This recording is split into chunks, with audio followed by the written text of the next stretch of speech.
you understand the entire lens here, the user's interest in TikTok, the potential of TikTok in this country in the e-commerce context, and the competition out there. I talked about the chances of this bill passing. I believe you see it passing as well. Absolutely. It'll be the big news headline this week that the ban will likely happen. But we at MikMak don't believe that this is the end of the story. TikTok has become one of the most powerful platforms in the world. At MikMak, on any given day, we now see TikTok as our second most trafficked platform.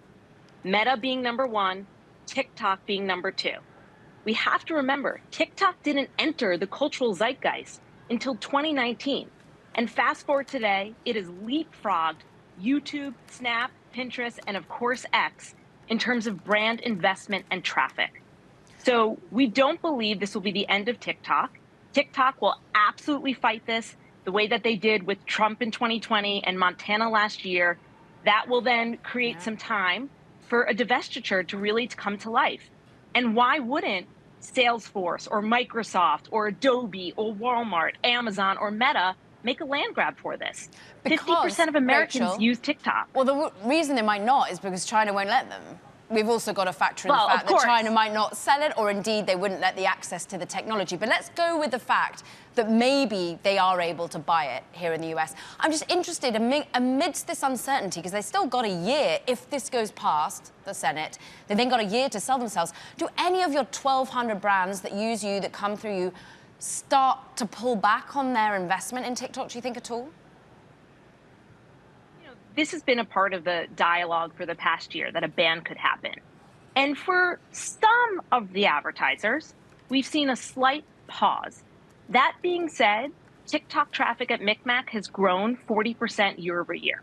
So by and large, we continue to see Fortune 1000 brands invest in the platform.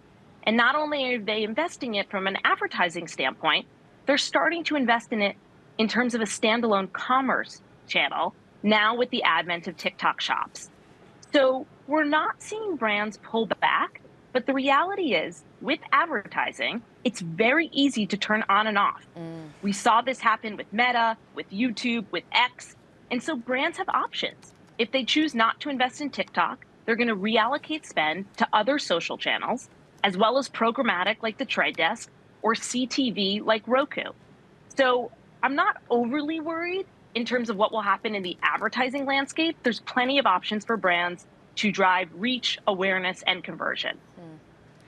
There's the advertising side of the equation, there's the eyeballs. And it was interesting that over the weekend, Elon Musk, the CEO of X, the platform formerly known as Twitter, gave his opinion that TikTok should not be banned in the USA, even though such a ban may benefit his own platform, X.